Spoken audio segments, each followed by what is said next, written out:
Sige, babaeng sakitin at walang kuwenta.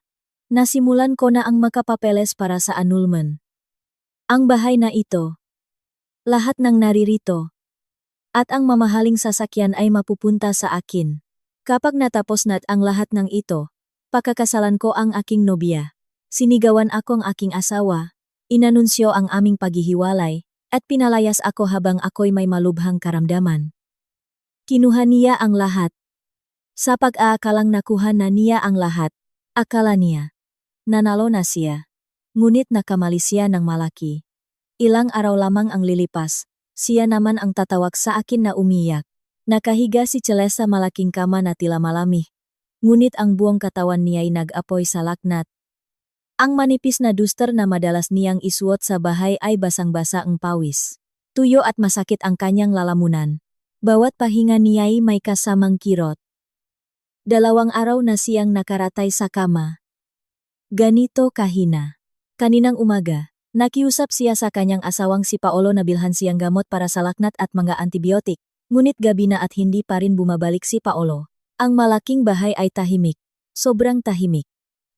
Tanging ang tikta ng orasan sa paderng sala ang maririnig. Na tila binibilang ang natitira niyang pasensya. Sinubukan ni Celeste na abutin ng baso ng tubig sa bedside table. Ang gunit nanginginig ng husto ang kanyang mga kamay. Nahulog ang baso mula sa kanyang pagkakahawak at bumagsak sa makapal na alpombra. Natapon ang natitirang tubig. Wala nang nagawa si Celeste kundi ipikit ang kanyang mga mata. Tinitiis ang kawalan ng pag-asa. Sa totoo lang, bilang may-ari ng 1 bilyong pisong imperyo, maaari sana siyang tumawag ng isang pribadong doktor anumang oras.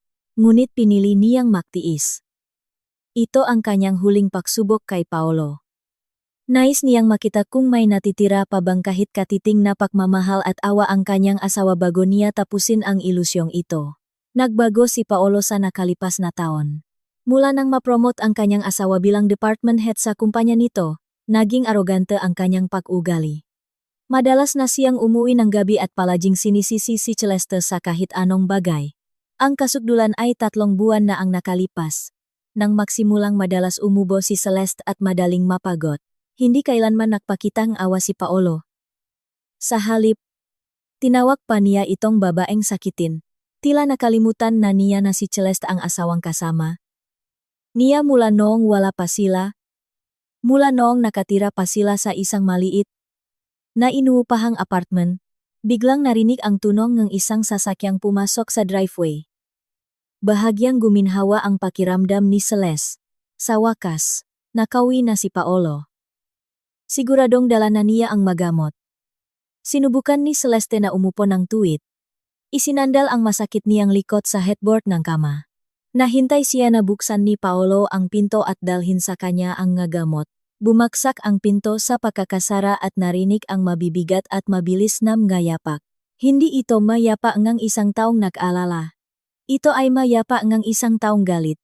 Bumukas ng malakas ang pinto ng silid tulugan. Inilantat ang matikas na figura ni Paolo. Suot pa rin niya ang kanyang malinis na business polo. Mayos ang pagkakasuklay ng kanyang buhok at guwapo ang kanyang muha. Ngunit ang tingin na ipinukol niya kay Celeste ay puno ng pagkamuhi. Wala siyang dalang anumang paperback mula sa botika. Ang dala niya ay isang makapal na brown folder. Paolo. Garalgal at mahina ang boses ni Celeste. Nasaan ang magamot ko? Sobrang sakit ng ulo ko. Mahal. Nilalagnat ako. Tumawa si Paolo. Isang tawang nakakabingi at masakit pakinggan. Gamot? May dala akong mas maganda pa sa gamot. Ito ang gamot para sa ating dalawa. Isang gamot na magpapagaling sa buhay ko. Sabi niya. Lumapit si Paolo at inihagis ang brown folder sa kumot na nakatakip sa mga binti ni Celeste. Nanginginig na tiningnan ni Celeste ang folder. Ano ito, mahal? Buksan mo kung ayaw mong mamatay sa kuryosidad, sagot ni Paolo sa malamig at matalim na tono. Gamit ang natitirang lakas, kinuha ni Celeste ang folder. Hirap na binuksan ng kanyang nanginginih na mga daliri ang selyo ngang sobre. Inilabas niya ang ilang pirasong papel. Sa pinakataas na linya, nabasa niya ang nasalitang, Petition for Annulment. Tila huminto ang mundo ni Celeste. Kinapos siyang hininga. Ang init na nararamdaman niya ay nawala. Tila napalitan ito ang lamig na tumatagos hanggang sa kanyang ngabuto. Tumingin siya kay Paolo. Hinahanap sa mamata ang kanyang asawa ang kahit katiting na pag-alinlangan, ngunit ang tanging nakita niya ay kasiyahan. Annulment, bulong ni Celeste na hindi makapaniwala. Bakit ka nagulat? Pang-uuyam ni Paolo. Umupo siya sa gilid engge kama, ngunit pinanatili ang distansya na parabang nandidiri kay Celeste. Hoy! Babaeng sakitin at walang kuwenta. Sa tingin mo ba gugustuhin kong gugulin ang natitirang buhay ko sa pag-aalaga sa isang inutil na tulad mo? Nagbayad ako ng malaking pera sa isang kilalang abogado para pabilisin ang kaso natin sa korte para sa annulment at para sa mga ari-arian. May dala akong waiver of rights. Pipirmahan mo ito para isuko ang iyong bahagi sa ating absolute community of property. Kapag pinirmahan mo ito, ang bahay at ang sasakyan ay mananatili sa pangalan ko at alis ka ng walang bitbit ni isang kusing. Pagkatapos ay tumalikot si Paolo at inayos ang kanyang polo. Matutulog ako sa loft ni Katrina ngayong gabi. Ayokong manatili sa ilalim ng isang bubong kasama mo. Bukas ng umaga, magpapadala akong tao para siguraduhing nakaalis ka na. Gustong sumiga ni Celeste. Gusto niya itong sumpain. Ngunit naubos na ang lahat ng kanyang lakas. Tanging ang likod ng kanyang asawa ang nakita niyang naglaho sa likod ng pinto. Sumara ng malakas ang pinto ng silid tulugan. Pagkatapos ay narinig ang pakalabog ng pangunahing pinto. Ilang sandali pa, ang ugong ng sasakyan ni Paolo ay umalis na sa bakuran ng bahay. Nag-isa na si Celeste. May malubhang sakit, hinihiwalayan, at pinalayas, humagulgol siya. Ang sakit sa kanyang puso ay mas matindi pa kaysa sa laknat na sumusunok sa kanyang katawan. Umiyak siya para sa kanyang wasak na pagsasama at para sa malupit na kataksilan. Matapos umiyak ng 15 minuto, tumigil si Celeste. Huminga siya ng malalim. Pinunasan niya ng marahas ang kanyang maluha. Sa gitna ng sakit, may ibang lumitaw. Isang bagay na malamig, matigas, at mapanuri. Ang kanyang mukha, na dati maputla, ay tumigas na ngayon.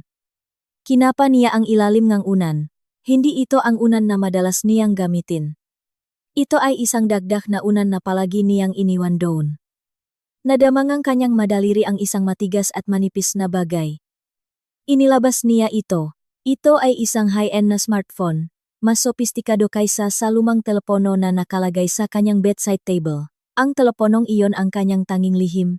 Isang bagay na hindi man lang alam ni Paolo na umiiral. Walang pattern lock ang telepono.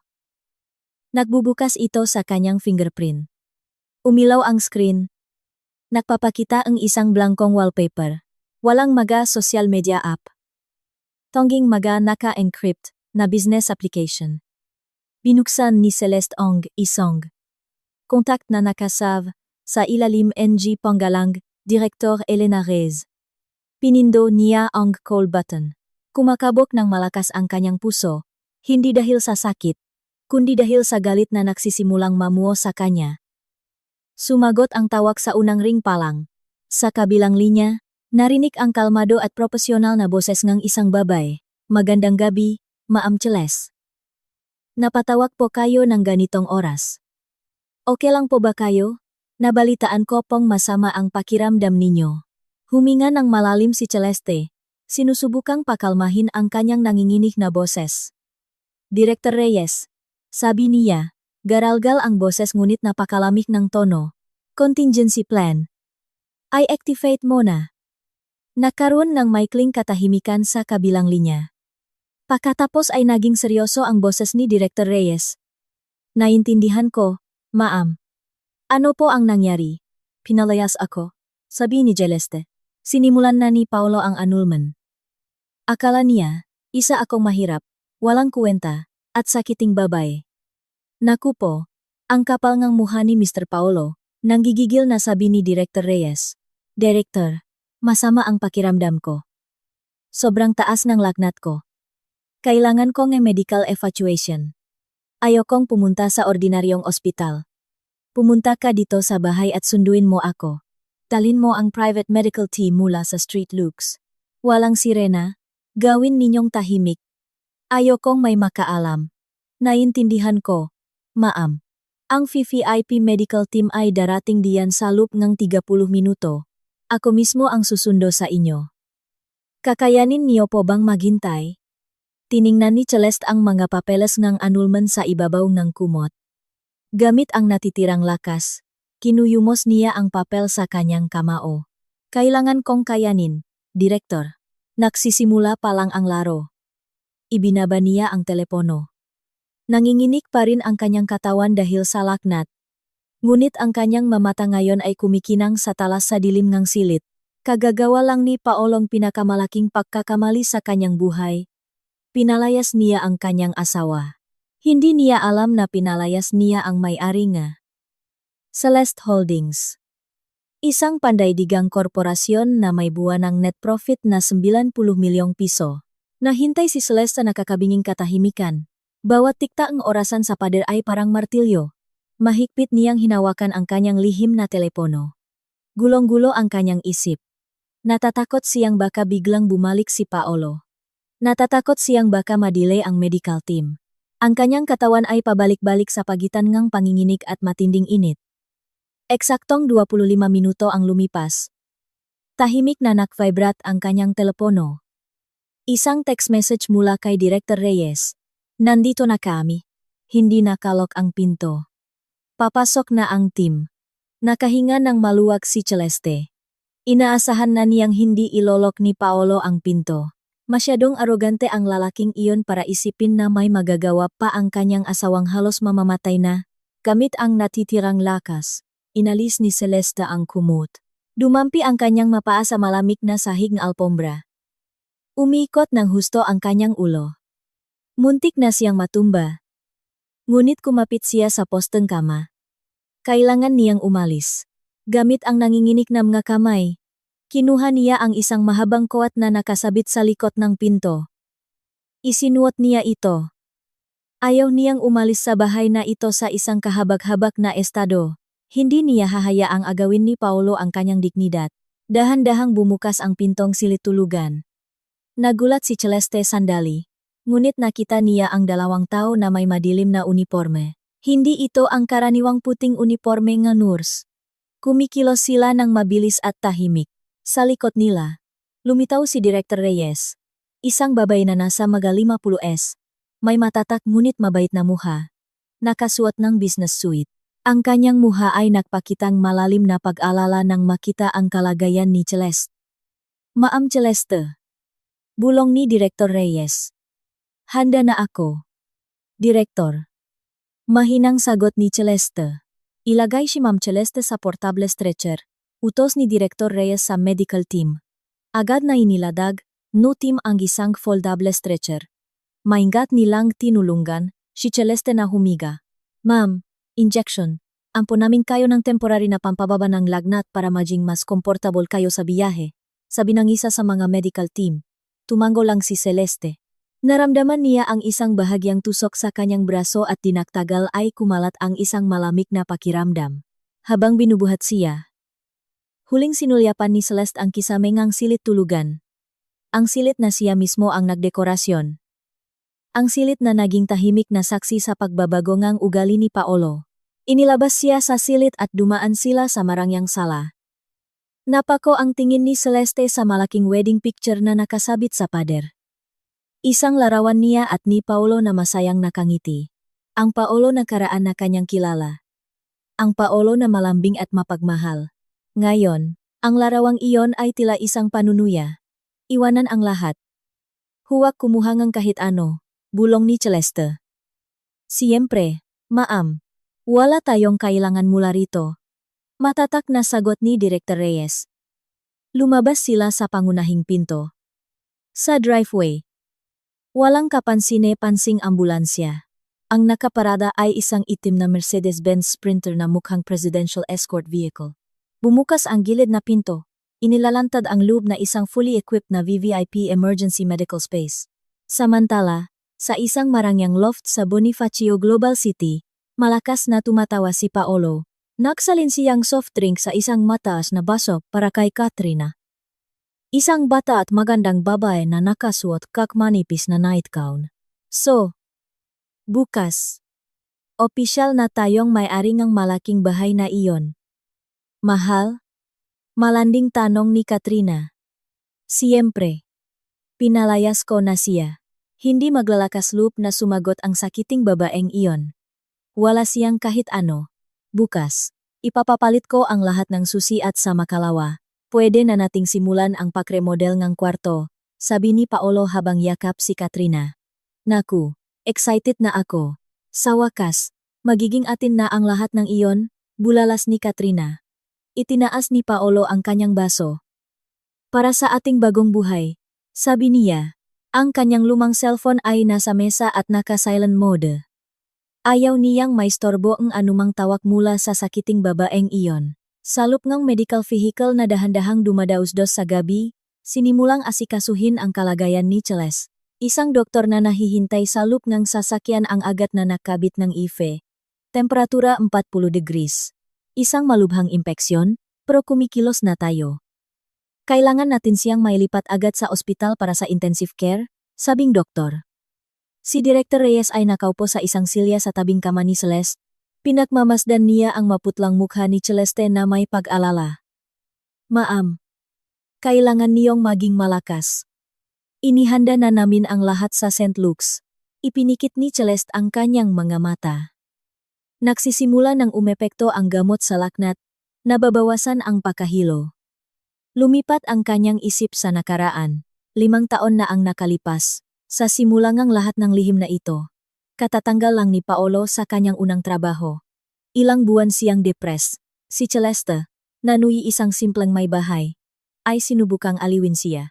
Nagsimulang maging sensitibo si Paolo pagdating sa pera. Pinakbawalan niyang magtrabaho si Celeste dahil sa kanyang pride. Ang trabaho mo ay nasa bahay. Ako ang kikitang pera. Sabi niya kahit na walang trabaho. Ngunit si Celeste, na may lihim na degree sa pharmacy, ay nadismaya. Marami siyang ideya.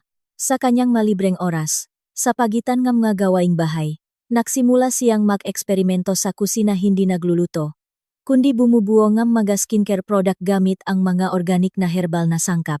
Naalala niya ang malumang resipe na minana mula sa kanyang lola. Ginamit niya ang lahat ng kanyang personal na ipon para bumili ng madekalidad na raw materials. Matapos ang ilang buwang pagsubok, nagtagumpay siyang lumikha ang isang facial serum at isang whitening cream na may kamanghamanghang epekto. Sinubukan niya ito sa kanyang sarili at ang mga resulta ay hindi kapanipaniwala. Si Paolo, na abala sa paghahanap ng trabaho, ay hindi siya pinansin. Ang alam lang niya ay abala ang kanyang asawa sa paglalaro sa kusina. Naglakas loob si Celeste. Nagbukas siya ng isang maliit na online store. Sa simula, sa mga kakilala lang siya nagbebenta. Ngunit sumikat ang kanyang mga produkto sa pamamagitan ng word of mouth. Daksaan ang ma-order. Noon nakuha ni Paolo ang kanyang bagong trabaho. Maganda ang kanyang sahot. Nagsimula siyang maging arogante. Madalas niyang nakikita si Celeste na abala hanggang hating gabi sa kanyang lumang telepono, sumasagot sa mga order ng customer. Binibigyan kita ng para-pro na katutok ka pa rin diyan sa telepono. Wala ka yata talagang magawa. Sigaw ni Paolo isang gabi. Nanahimik lang si Celeste. Kakasara lang niya ng isang benta na nakakahalaga ng 1.5 milyong piso noong gabing iyon. Ang turning point ay nang makilala niya si Direktor Elena Reyes sa isang seminar para sa mababaeng negosyante. Dumalo si Celeste bilang isang kalahok. Si Direktor Reyes ang guest speaker. Si Direktor Reyes ay isang dating top executive ng isang multinational company na nagop para sa magang pagreretiro. Naglakas loob si Celeste na lapitan si Direktor Reyes pagkatapos ng event. Ipinakita niya ang kanyang nga produkto at isang business proposal na sulat kamay. Namangha si Direktor Reyes sa potensyal ni Celeste. Napakaganda ng produktong ito, Miss Celeste, at ang iyong business strategy ay napakatibay. Sabi ni Direktor Reyes noon. Sa madaling salita, pumayag si Direktor Reyes na sumali hindi bilang investor, kundi bilang partner. Nais ni Direktor Reyes na muling magtrabaho at nakita niya ang vision ni Celeste. Itinatak nila ang Celeste Holdings o CEHA. Si Celeste ang may-ari at ang utak sa likod ng lahat ng produkto. Si Director Reyes ang CEO, ang muha ang kumpanya. Isang bagay ang hiningi ni Celeste, na ang kanyang pangalan ay hindi lumitaw kahit saan. Nais niyang manatiling ordinaryong asawa ni Paolo. Kabalintunaan, sa tulong ng network ni Director Reyes, umasa siyang si Paolo, sa pagiging matagumpay sa kanyang bagong trabaho, ay magiging isang mas mabuting asawa. Ngunit nakamali si Celeste. Habang mas nagiging matagumpay si Paolo, mas lalo siyang nagiging arogante. Ang tseha, sa kabilang banda, ay lumago ng husto. Mula sa skincare, lumawak sila sa luxury fashion. Ang mga high-end na damit at accessories, na dinisenyo ni Celeste, ay naging napakapopular sa domestic at international markets. New York, Paris, Shanghai, at maging sa Tokyo. Ang buwanang net profit na 90 milyong piso ay isang konserbatibong figura. Iyon ang personal net income ni Celeste. Bukod pa sa kita ang kumpanya na mas malaki pa ng ilang beses, itinago ni Celeste ng maayos ang lahat ng yaman na ito. Patuloy siyang namuhay ng simple. Kahit na noong gusto ni Paolo na bilhin ang marangyang bahay at ang sports car, kinailangan niyang kumuha ng malaking loan sa bangko. Ipinagmalaki ni Paolo na nakuha niya ang loan dahil sa kanyang mahusay na performance sa trabaho. Hindi alam ni Paolo na ang kanyang business loan, na muntik nang malugi isang taon na ang nakalipas, ay lihim na binili ng buong ang isang investment firm. At ang kumpanyang iyon ay isang subsidiary ng tseha. Ang marangyang bahay at ang sports car na kanyang ipinagmamalaki, na siyang collateral ng loan na iyon. Ngayon, legal na hindi na ito pagaring bangko, kundi ng tseha kibig sabihin, kay Celeste. Idinilat ni Celeste ang kanyang mga mata. Papasok na ang medical vehicle sa VVEP area ng ospital. Direktor, tawag ni Celeste. Mahina pa rin ang kanyang boses, ngunit ang kanyang tingin ay kasing talas ng bakal. Yes, Ma'am Celeste. Lumapit si Director Reyes. Kinuha ni Paolo ang bahay at ang sasakyan. Sabi niya, lahat daw iyon ay sa kanya. Nakapangalan sa kanya. Bahagyang ngumiti si Director Reyes. Isang makahulugang ngiti, nakalimutan niya. Ma'am, kung sino ang nakbayat ng kanyang business loan sa bangko isang taon na ang nakalipas, noong malapit na siyang mag-declare ng bankruptcy, ipinagpatuloy ni Celeste. Nakalimutan niya na ang collateral ng loan na iyon ay ang bahay at ang luxury car na ipinagyayabang niya araw-araw. At tiyak na hindi niya alam. Dagdag ni Director Reyes, na ang investment firm na bumili ng lahat ng kanyang utang mula sa bangko ay ang Celeste Holdings. Nakaroon ng sandaling katahimikan, at ang doktor at nurse sa loop ng sasakyan ay profesional na nakunwaring hindi narinig ang lihim na pag-usap na iyon. Director Reyes, sabi ni Celeste, simulan mo ang prosedur para sa asset recovery. Kailan ko po sisimulan? Ma'am? Tumingin si Celeste sa mailaw poste na dumadaan sa bintana. Pinalayas niya ako ngayong gabi. Aakalain niyang bukas ng umaga, isa na akong pulubi. Gusto kong hayaan siyang magsaya sa kanyang tagumpay kasama ang babaeng iyon. Bigyan mo siya ng 3 araw para namnamin ang kanyang tagumpay. Tumango si Director Reyes. 3 araw. Ituring na lang natin itong huling libreng upa na ibinibigay niya sa atin. Pagkatapos ang 3 araw, kikilos ang ating legal team. Eksakto sa 3 araw. Babawiin natin ang lahat ng nararapat sa inyo, ma'am. Mabuti. Ipinikit muli ni Celeste ang kanyang mga mata. Ngayon, mag-focus muna tayo sa pagpapagaling ko. Kailangan kong maging malusog para makita ang wasak niyang mukha. Huminto ang medical vehicle sa isang pribadong lobby. Isang team ng mga specialist doctor ang naghihintay na. Inilipat si Celeste sa isang presidential treatment suite. Malayo roon. Mahimbing na natutulog si Paolo sa mga bisik ni Katrina, na nanaginip ng kanyang magandang bagong buhay. Walang kamalay-malay na ang kanyang totoong buhay ay magwawakas sa loob ng 3 araw. Napakatamis ang tagumpay para kay Paolo. Nagising siya sa marangyang loft ni Katrina. Ang sikat ang araw sa umaga ay pumapasok sa matataas na bintana. Pinaliliguan ang silit ang ginintuang liwanag. Natutulog pa rin si Katrina sa kanyang tabi. Mahigpit na nakayakap sa kanyang braso. Tiningnan ni Paolo ang magandang mukha at ngumiti ng may kasiyahan. Nagtagumpay siya. Naalis na niya ang pabigat sa kanyang buhay. Ang sakiting babaeng iyon, si Celeste. Inisip niya na sa mga oras na ito. Si Celeste ay umiyak sa isang istasyon ng bus, sinusubukang bumalik sa mahirap na bahayng kanyang nga magulang. Bahagyang natawa si Paolo. Hindi na niya problema iyon. Ang kanyang bago at maningning na buhay ay magsisimula ngayon. Good morning, mahal. Narinig ang malambing na boses ni Katrina. Idinilat niya ang kanyang mga mata. Anong oras na? Umalis na ba ang babaeng iyon sa bahay natin? Siguradong umalis na, sagot niya ng may kumpiyansa. Sinabihan ko siyang umalis bago mag-umaga. Wala siyang pagpipilian. Wala siyang pera o kapangyarihan.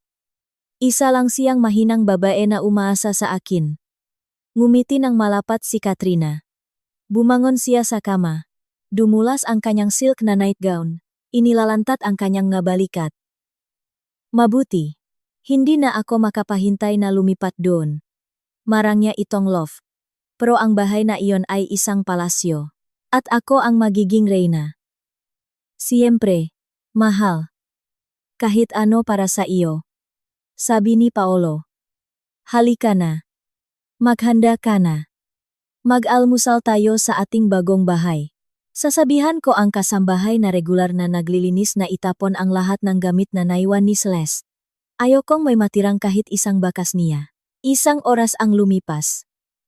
Ang luxury sports car ni Paolo ay dahan-dahang pumasok sa bakuran ng malaking bahay. Bumaba si Paolo mula sa sasakyan na may suot na sunglasses, parang isang hari. Si Katrina ay mayabang na nakakapit sa kanyang braso. Binuksan ni Paolo ang pangunahing pinto. Welcome sa ating palasyo. Aking reyna. Sabi niya. Pumasok sila. Kakaiba, napakatahimik ng bahay, ngunit napakalinis din. Sobrang linis. Inaasahan ni Paolo na mag-iwan si Celeste ng gulo, maghahagis ng gagamit o iyak, ngunit hindi. Pumunta si Paolo sa silid tulugan. Binuksan niya ang pinto. Medyo bumilis ang tibok ng kanyang puso. Natakpuan niya ang silid na napakayos. Ang kama kung saan nakaratay si Celeste sa sakit kahapon ay mayos na ngayon na may malinis na puting kumot at punda. Walang bakas ngang gamot ang basak na baso. Kahit ang alpombra sa tabi ngang makung saan ibinaksak ni Celeste ang baso ay mukhang tuyo at perpektong malinis. Siguro naglinis siya, bulong ni Paolo na naguguluhan. Mabuti naman at umayos siya. Sagot ni Katrina mula sa likuran. Kahit papano, naging kapaki-pakinabang siya sa huling pagkakataon. Medyo hindi komportable si Paolo. Kakaiba. Paanong ang isang Celeste na may mataas na laknat ay nakapag-ayos ng silid ng ganito kalinis? At nasaan ang maruruming kumot? Tiningnan niya ang aparador. Ang masimpleng damit ni Celeste. Ang kanyang mahahabang bestida at alampay ay wala na. Ang madrawer ng tokador ay wala na ring laman. Umalis na nga talaga siya, sabi ni Paolo. Sa wakas ay nakahinga ng maluwag. Inalis niya ang kaba. Siguro tumawag siya ngang taksi at nakdalangang isang maliit na maleta. Mas mabuti na iyon, isang malinis na hiwalayan. Siyempre malinis. Ngayon, sukatin na natin ang kwartong ito, masayang sabi ni Katrina. Gusto kong palitan ang kama na ito, masyadong luma. Gusto kong bilog na kama na may canopy, at itong mga pader, kailangang pinturahan. Gusto kong kulay ginto. Tumatakbo si Katrina sa buong bahay. Ang kanyang matinis na boses ay sumisira sa katahimikan. Tinuturo niya ang nga muebles gamit ang kanyang daliri. Pangit itong sofa. Palitan mo. Pangit ang taste ng painting na ito. Itapon mo. Kailangan ng kumpletong renovation ang kusinang ito. Gusto kong imported na kitchen set mula sa Italy. Ngumingiti lang si Paolo. Mahal. Papalitan ko. Lahat. Lahat para sa iyo. Ngayong gabi, magdiriwang tayo.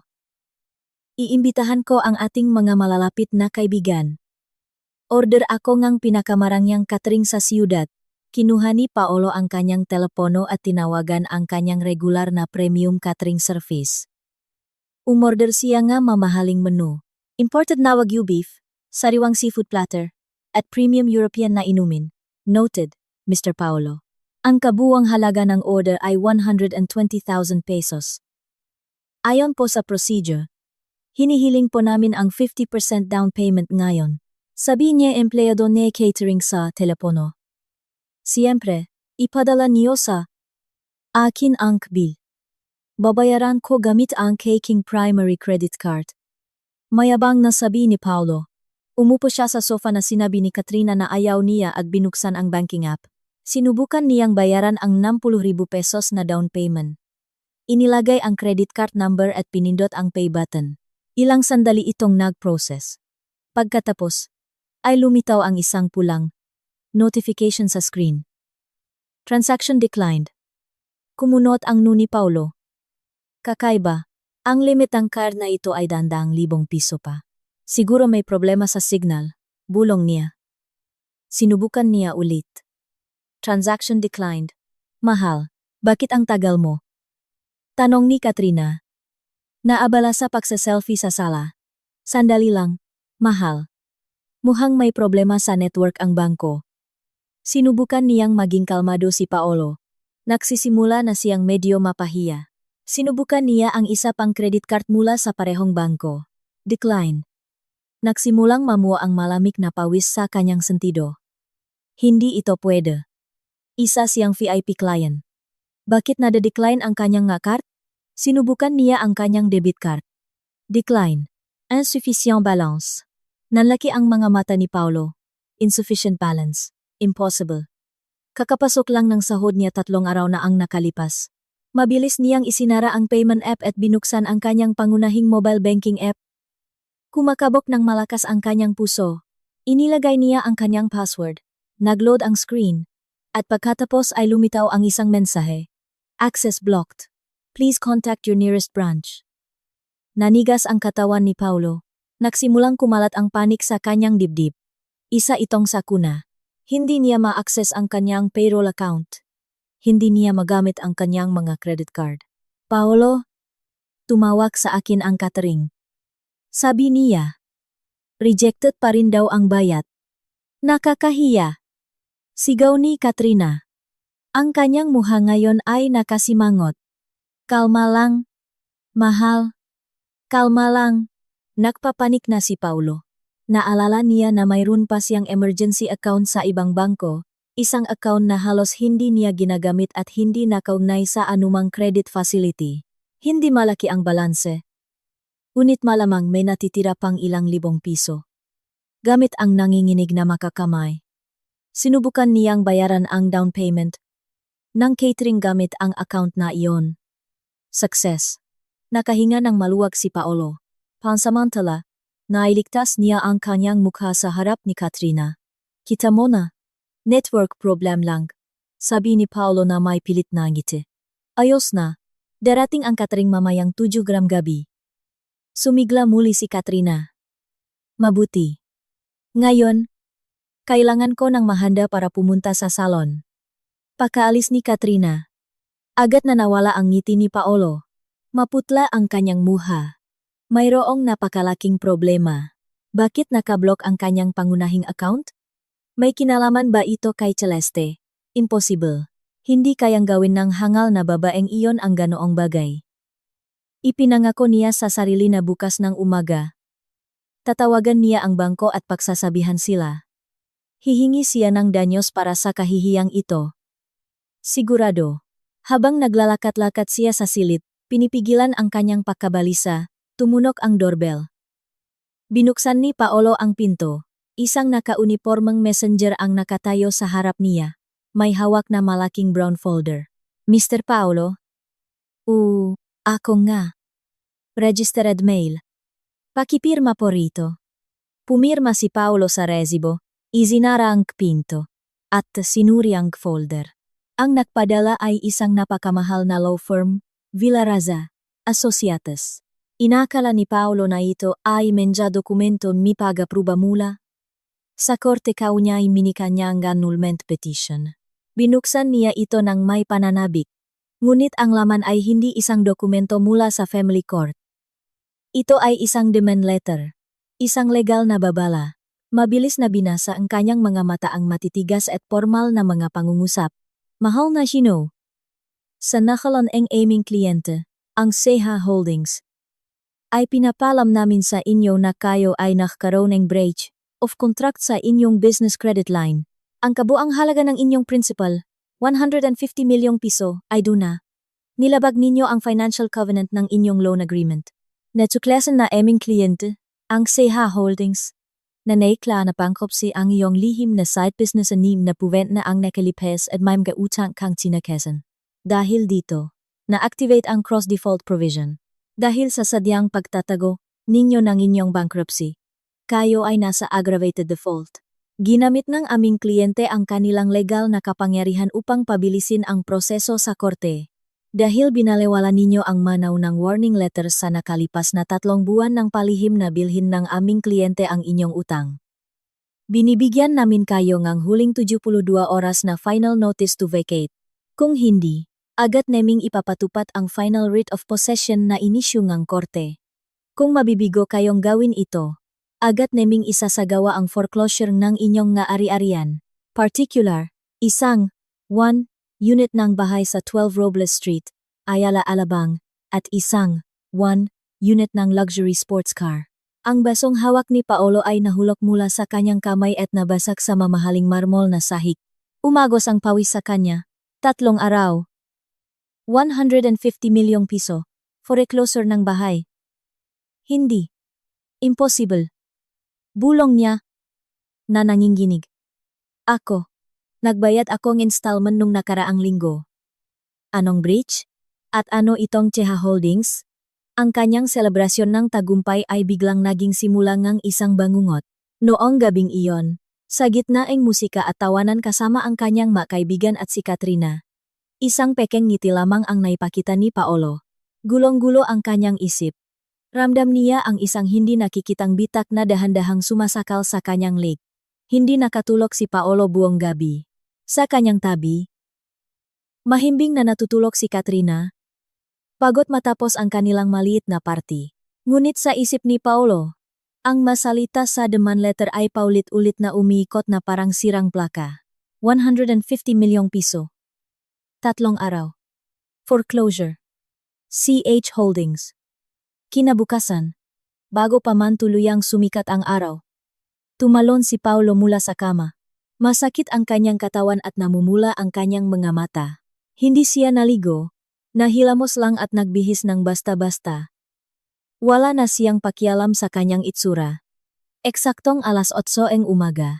Pakabukas ang bangko ay sumugot agad si Paolo sa loop ng kanyang pangunahing branch kung saan siya ay isang nilampasan niya ang pila ng mga regular na kliyente at dumiretso sa VIP services counter. Kailangan niyang ayusin ang gulong ito. Pinilit niyang isipin na isa lamang itong malaking administrative error. Gusto kong makausap ang branch manager ngayon din. Malakas niyang sabi habang inilalagay ang kanyang flip card sa counter.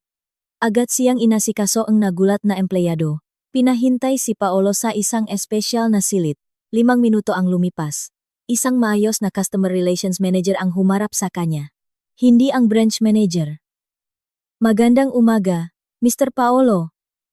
Masayang bating manager na may malapat na ngiti para sa isang VIP client. Ano po ang may paglilingkod namin sa inyo ngayon? Huwag ka nang magpaligoy-ligoy, biglang sabi ni Paolo. Ipaliwanag mo kung bakit lahat ng credit cards ko ay nakablock, bakit naka-freeze ang payroll account ko, at bakit ako nakatanggap ng isang katawa-tawang demand letter para sa breach of contract. Nawala ang ngiti ang manager. Pumasok siya sa system at biglang namutla nang makita ang pulang alerto sa screen. Ang kanyang boses na kanina'y magiliw ay naging malamig at formal. Paumanhin po, Mr. Paolo, sabi nung manager habang nakatingin sa screen. Hindi po kami ang nagblock ng inyong mga account at credit cards, sir. Ang totoo po. 0 na ang inyong balance at ubos na po ang credit limit ninyo. Impossible. Sigaw ni Paolo. Libo-libo ang sahod ko at daang libo ang limit ko. Wala akong ginastos kahapon. Tama po sir. Ngunit ang aming system ay nag-record ng isang emergency auto-debit sa inyong business credit line kagabi. 12 ng madaling araw. Ang debit na ito ang sumipsip sa buong balanse ng inyong payroll account at kasabay nito, inubos ang lahat ng natitirang limit ng lahat ng inyong credit cards. Namutla si Paulo, emergency debit? Sa utos nino? Muling tumingin ang manager sa screen. Hindi po sa utos namin, sir. Utos po iyon ng bagong may-ari ng inyong credit line. Bagong may-ari, ayon po sa aming data. Ang 150 milyong pisong business loan ninyo sa aming bangko ay naibenta 6 na buwan na ang nakalipas sa isang private equity firm na nagngangalang Cheha Holdings. Kami po ay nagsisilbi na lamang bilang managing agency para sa buwan ng pagbabayad ng installment. Nanikip ang dibdib ni Paulo. Cheha Holdings? Bakit nila gagawin ito? Hindi ako kailanman nakmiss ng bayad. Umiling ang manager. Wala na po iyan sa aming kapangyarihan, sir. Ayon sa notifikasyon na natanggap namin kagabi mula sa Cheha Holdings, idineklara kayong in default ayon sa loan sale agreement. Kapag nakaroon ng default, may karapatan ang Cheha Holdings na piliting kumuha ang pondo mula sa inyong nga account bilang paunang parusa sa pagkaantala. At mukhang iyon mismo ang ginawa nila. Nang hina si Paulo, kumapit siya sa gilid ng mesa. Paano? Paano ako naging in default? Hindi po namin alam ang mga detalye, sir. Siguradong nakapaliwanag iyan sa demand letter na natanggap ninyo. Kailangan niyo pong kausapin ng direkta ang Cheha Holdings o ang kanilang mga abogado. Sabi ngang manager sa walang emosyong tono, na parang pinag-usapan lang ang panahon. Lumabas si Paulo sa bangko na naglalakat ng pasuray-suray. Tila umiikot ang langit at basang-basang ang pawis ang kanyang damit. Umupo siya sa kanyang sports car. Ang sasakyang ireremata sa loob ng 3 araw. Nanginginig ng husto ang kanyang makamay. Cheha Holdings. Ang pangalang iyon na naman. Kinuha niya ang kanyang telepono at sineark ang Cheha Holdings sa internet. Ang lumabas ay isang higanteng korporasyon. Carmen Holdings, isang conglomerate na nag-operate sa luxury fashion, global skincare, at real estate sectors. Ang logo nito ay nasa lahat ng dako. Nakita na ito ni Paulo dati. Ngunit hindi niya pinansin. Bakit? Bakit bibilhin ng isang napakalaking kumpanya ang aking maliit na utang? Bulong niya sa desperasyon. Pagkatapos ay naalala niya ang pangalan ng law firm sa demand letter. Villaraza Associates. Tinipon ang natitirang lakas ng loob. Tinawagan niya ang numero ng telepono sa dokumento. Magandang umaga. Ako si Paulo. Nakatanggap ako ang demand letter sa ngalan ng Cheha Holdings. Siguradong may pagkakamali. Hindi ako kailanman nag-default. Ang boses sa kabilang linya ay kalmado at malamig. Walang pagkakamali, Mr. Paulo. Ang aming kliyente ay kumikilos ayon sa batas. Nilabag ninyo ang Clause 11, Section B ng loan agreement na inyong pinirmahan. Clause 11, Section B. Ano iyon? Kung tinatamat kayong basahin ang mga dokumentong pinipirmahan ninyo, Mr. Paulo. Ang klause na iyon ay nagsasaad na obligado kayong panatilihin ang kaayusan sa pamilya at hindi gumawa ng maimoral o hindi marangal na gawain na maaring makaapekto sa imahe ng business loan. Nanahimik si Paulo. Ramdam niyang nawawalan siya ang dugo. Isang katawa-tawang clause iyan. Wala itong kinalaman sa utang. May kinalaman ito, Mr. Paulo. Nang naibenta ang inyong loan sa aming kliyente, lahat ng clauses, lalo na ang moral clause na iyon, ay na-activate. Ang aming kliyente ay isang kumpanyang lubos na nagpapahalaga sa mga family values. Ang inyong ginawa na pagsimulangang annulment at pagpapalayas sa inyong asawang may malubhang karamdaman, si Mrs. Celeste, para makasama ang ibang babae, ay isang malubhang paglabag sa Clause 11. Section B. Hindi makahinga si Paulo. Paano? Paano ninyo nalaman? Mayroon kaming hindi matututulang ebidensya. Mr. Paulo, mga litrato, audio recordings, at mga testigo. Alam naming pinalayas ninyo ang inyong asawa 2 gabi na ang nakalipas. Iyon ang nag-trigger sa default claim na ito. Nanlambot ang mga tuhod ni Paulo. Si Celeste.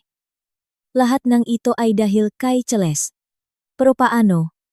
Paano nakilala ni Celeste ang Cheha Holdings? Ano ang gusto nila?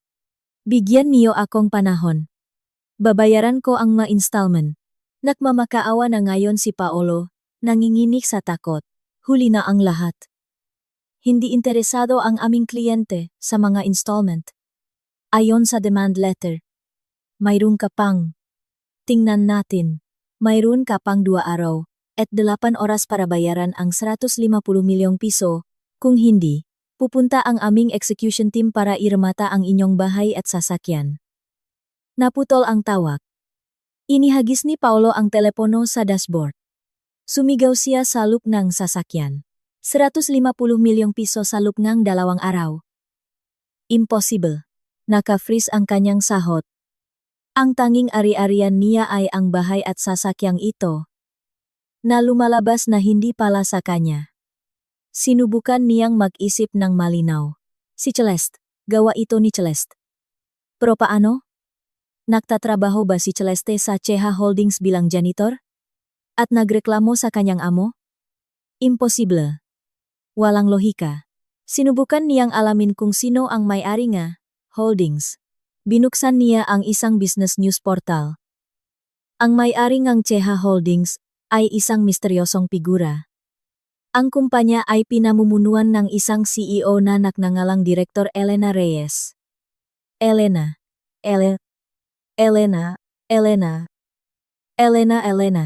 Kumunot ang nuni Paolo. Pamilyar ang pangalang iyon. Bigla niyang naalala. Ilang taon na ang nakalipas. Ikinuwento sa kanya ni Celeste ang tungkol sa isang tita Elena, isang kaibigan mula sa kanyang prayer group na isang kahangahangang tao. Palaging ininsulto ni Paolo ito. Isang grupo lang giyan. Megasismo sang matrona sa kapitbahayan. Sabi niya. Pwede kaya, ang kaibigan sa prayer group ni Celeste ay ang CEO ng Cheha Holdings? Sumasakit ang ulo ni Paolo. Masyadong komplikado ang lahat ng ito. Kailangan niyang hanapin si Celeste. Kailangan niyang magmakaawa kay Celeste. Kailangan niyang hilingin kay Celeste na bawiin ang kanyang reklamo kay Director Elena. Oh, iyon lang ang tanging paraan. Agad niyang pinaandar ang sasakyan. Kailangan niyang malaman kung nasaan si Celeste ngayon. Kailangan niyang pumunta sa mahirap na bahay nga magulang ni Celeste. Kailangan niyang pumunta ngayon din. Habang palabas siya sa parking lot ng bangko, tumunok ang kanyang telepono. Si Katrina. Iniginawa rin niya ito. Patuloy. Na tumatawag. Si Katrina. Inis, sinagot ni Paolo. Ano? Nasaan ka? Mahal? Bakit ka sumisiga? Halika narito. Ang credit card na binigay mo sa akin kaninang umaga ay na-decline din sa salon. Sobrang nakakahiya. May pera ka pa ba talaga? Hinampas ni Paolo ang manibela. Isa pang problema.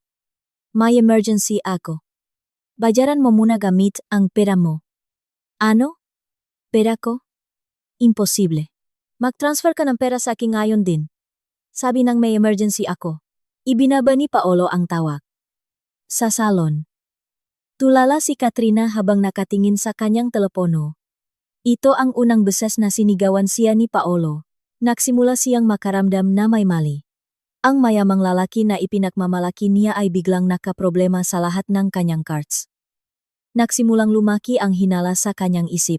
Wala nang pakialam si Paolo kay Katrina. Tinapakan niya ang accelerator ng kanyang sports car. Kailangan niyang hanapin si Celeste. Luluhod siya sa paanan ni Celeste kung kinakailangan. Hindi niya alam na ang Celeste na kanyang hinahanap ay nagpapagaling na mula sa kanyang sakit. Nakaupo sa silya ng kanyang opisina sa pinakamataas na palapag ng gusali ng Cheha Holdings. Sinusubaybayan ang bawat panik na kilos ni Paolo sa pamamagitan ng maulat mula sa kanyang legal team. Hindi makakatakas si Paolo. Ang ikalawang araw ay isang impyerno.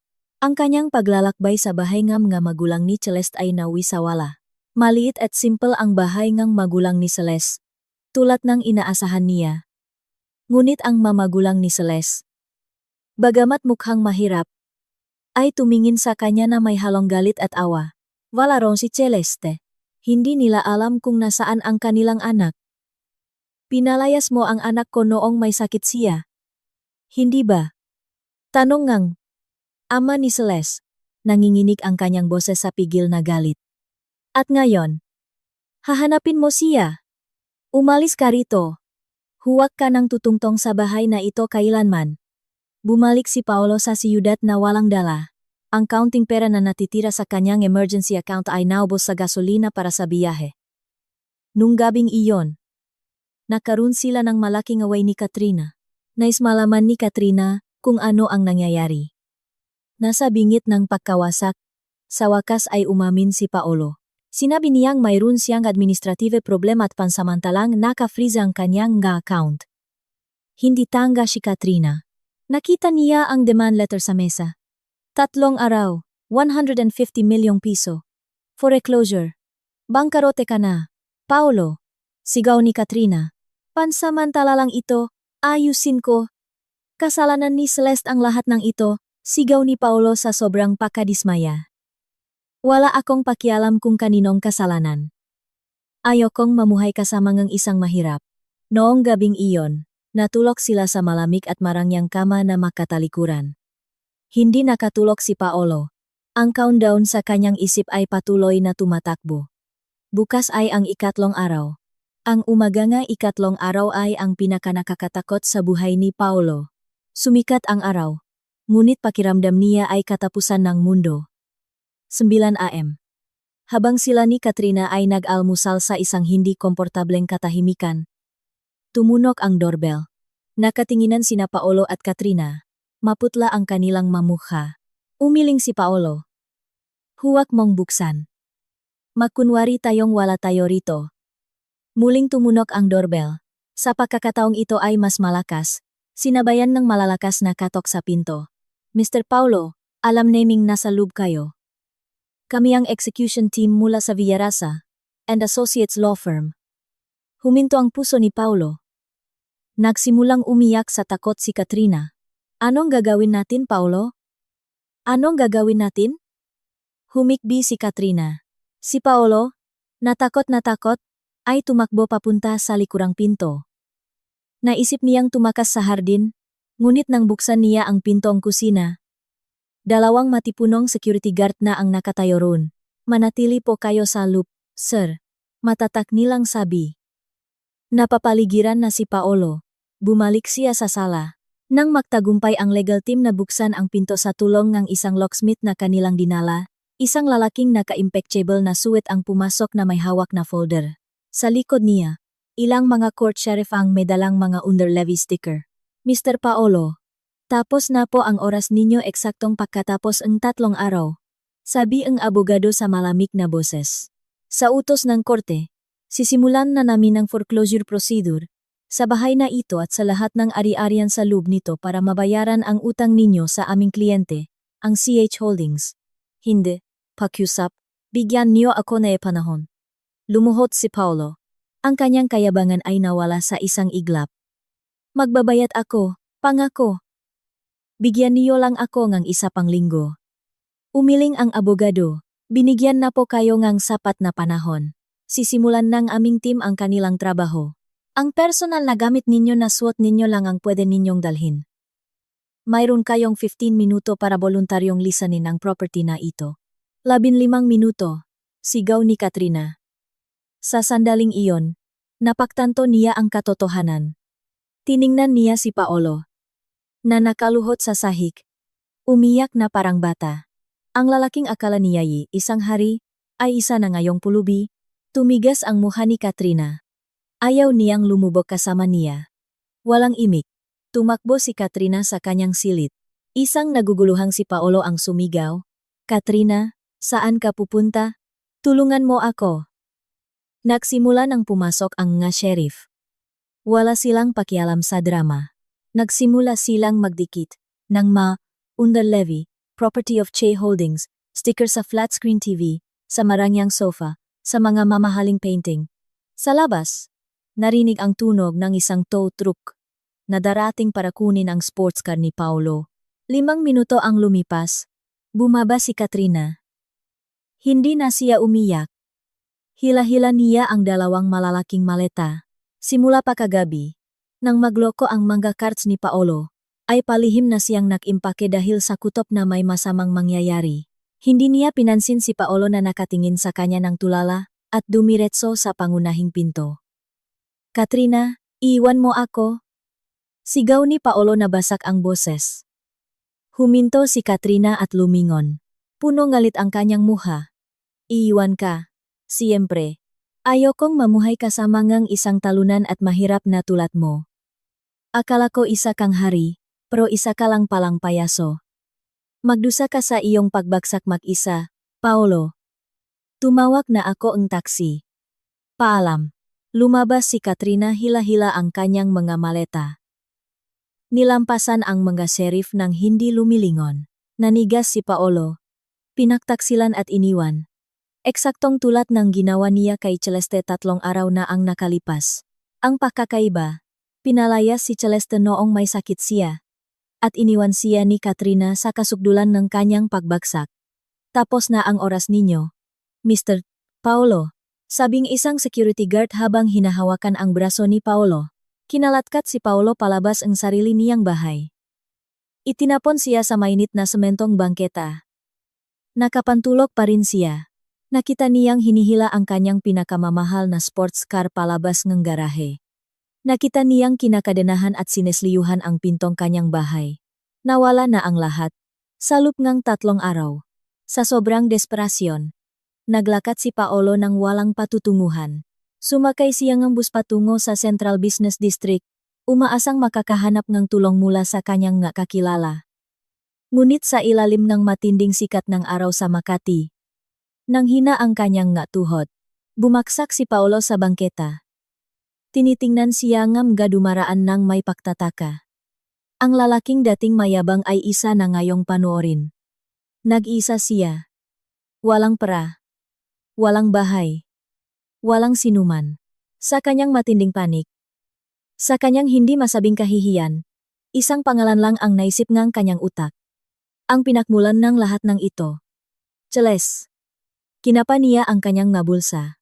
Naroon pa rin ang kanyang lumang telepono.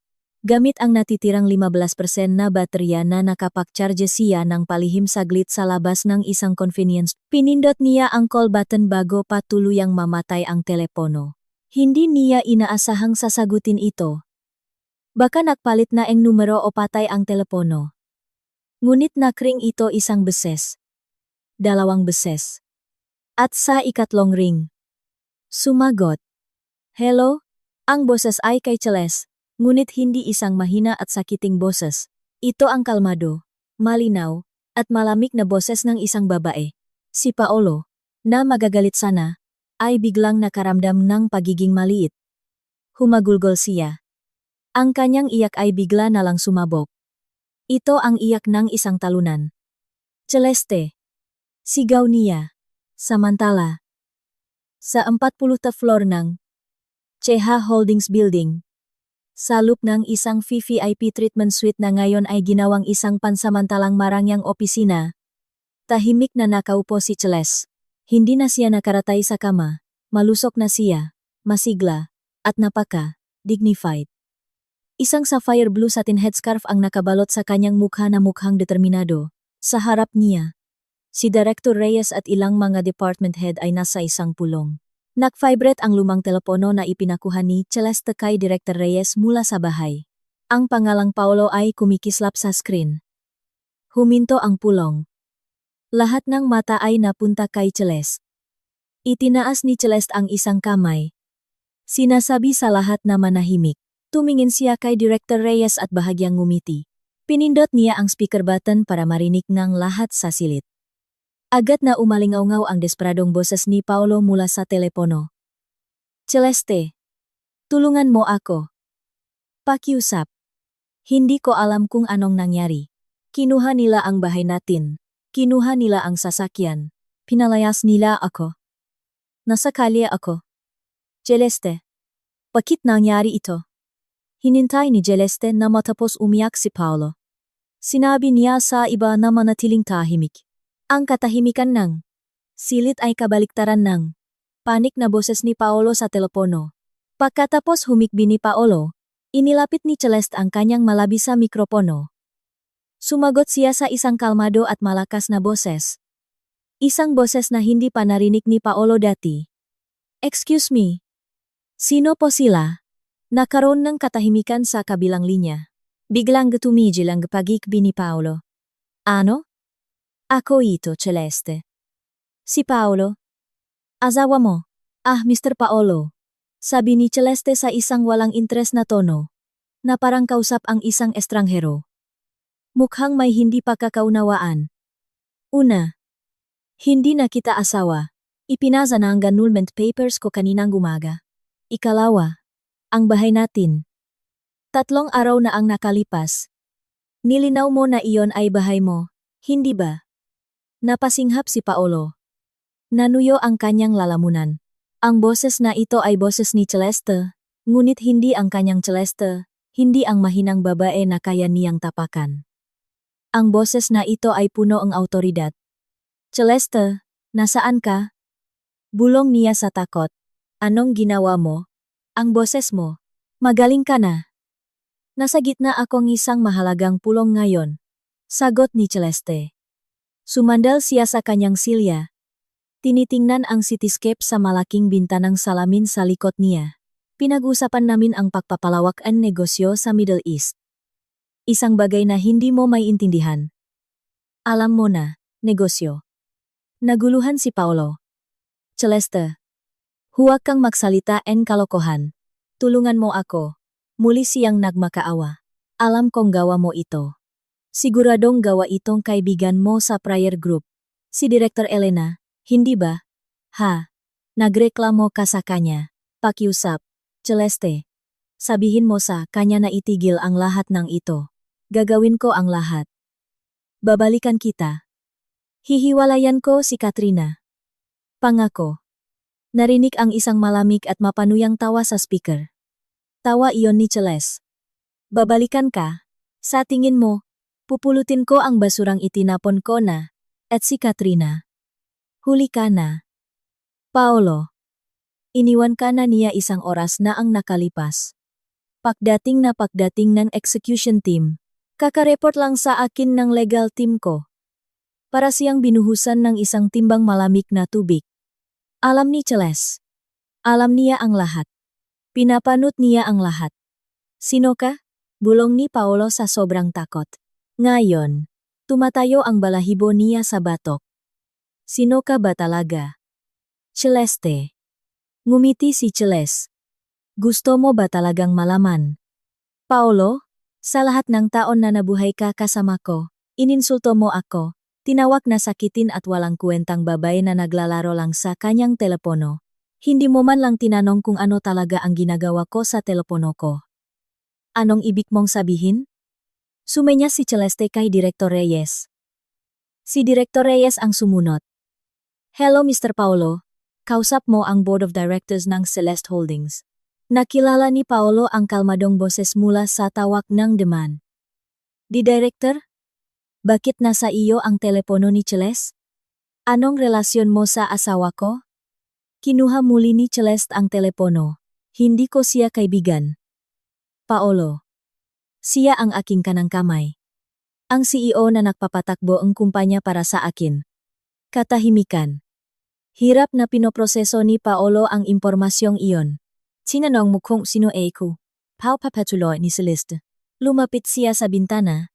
Tinitingnan ang kalsada sa ibaba, kung saan maaring nakaupo si Paolo na parang pulubi. Tinawagan mo ang numero ng iyong mahirap na asawa na iyong iniwan, ngunit hayaan mo akong opisyal na magpakilala. Ang boses ni Celeste ngayon na yumalingaw na may buwang autoridad. Hello, Paolo. Kausap mo si Celeste, ang nag-iisang may-ari, tagapagtatag, at presidenteng Celeste Holdings ang kumpanyang. May buwan ng net profit na 90 milyong piso na kababawi lang ng lahat ng ari-arian nito mula sa iyo. Nahulog ang telepono mula sa mga kamay ni Paolo. Lumihangang malakas na kalabog sa bangketa. Nanigas ang kanyang buong katawan. Nanlalaki ang nga mata sa takot habang nakatingin sa mainit na aspalto. Huminto siya sa pahinga. Ang kanyang mundo ay hindi lang nabasak. Ito ay naglaho. Napaluhot siya sa maruming sahig. Nakahandusay ang telepono sa kanyang tabi. Basak ang screen nito, ngunit konektado pa rin ang tawag. Naririnig niya ang kalmadong pahinga ni Celeste sa kabilang linya.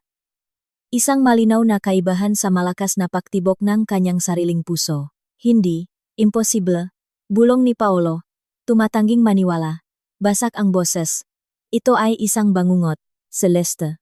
Nagsisinungaling ka, hindi ba? Kasinungalingan ang lahat ng ito.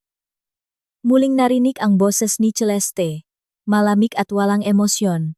Wala akong panahon para sa mga kasinungalingan, Paolo. Abala ako. Ngunit dahil ngayon ang araw ng iyong pagbagsak, bibigyan kitang kaunting ang aking oras. Nakaroon ng sandaling katahimikan. Tulala pa rin si Paolo, nakatingin sa aspalto sa ilalim ng kanyang mapaa. Itaas mo ang iyong ulo. Paolo. Utos ni Celeste. Tumingin ka sa kabilang kalsada. Medyo sa iyong kaliwa. Dahan-dahan, parang isang sirang robot, itinaas ni Paolo ang kanyang ulo. Ang kanyang namamagang mamata ay sumingkit dahil sa sikat ng tanghali. Sa kabilang panig ng abalang abenida, isang skyscraper na gawa sa asul na salamin ang mayabang na nakatayo. Sa tuktok nito, 3 higanteng letra ang kumikinang sa ilalim ng araw. Tseha, ang gusaling iyon, bulong ni Paolo na tuyo ang lalamunan. O, Celeste Holdings. Sagot ni Celeste. Nasa 40th floor ako. Kitang-kita kita mula sa aking bintana. Mukha kang kaawa-awa na nakaupo diyan sa bangketa. Hindi magtatagal, palalayasin kang nga security guard sa lugar na ito. Napalunok si Paolo. Isang malamig na takot ang gumapang sa kanyang likuran. Pinapanot siya ni Celeste. Pumunta ka sa lobby. Pagpapatuloy ni Celeste. Gusto kitang makita. Gusto kong makitang sarili kong mga mata kung paano mawasak ang kayabangan ng lalaking iyan. Naputol ang tawag. Natulala si Paolong isang buong minuto. Paralisado ang kanyang katawan. Wala na siyang kahit ano. Wala na ang bahay. Wala na ang sasakyan. Wala na si Katrina. At ngayon, kahit ang kanyang prida ay malapit nang mawasak, wala siyang pagpipilian. Saan pa siya pupunta? Isang masamang kuryosidad, na may halong hangal na pag-asa na makakapagmakaawa siya, ang nagpatayo sa kanya. Sa maalanganing hakbang, tumayo siya. Ang pantulok na suot niya ay marumi na dahil sa alikabok ng kalye. Naglakad siya na parang zombie patungo sa malalaking pintong salamin ng Tseha Building. Hindi pinapansin ang mga busina ng masasakyan na nakakabingi. Ang lobi ng gusali ay ibang mundo. Ang sahig ay gawa sa imported na marmol. Makintab. Mayroong isang artipisyal na talon sa isa sa mga pader. Dose-dose ng mga empleyadong nakabihis ng maayos ang abalang naglalakad. Ang malamig na hangin mula sa aircon ay tumama sa kanyang pinagpapawisang katawan at nagbigay sa kanyang ang panginginig. Tumayo si Paolo sa gitna ng lahat ng karangyaan, hindi alam ang gagawin.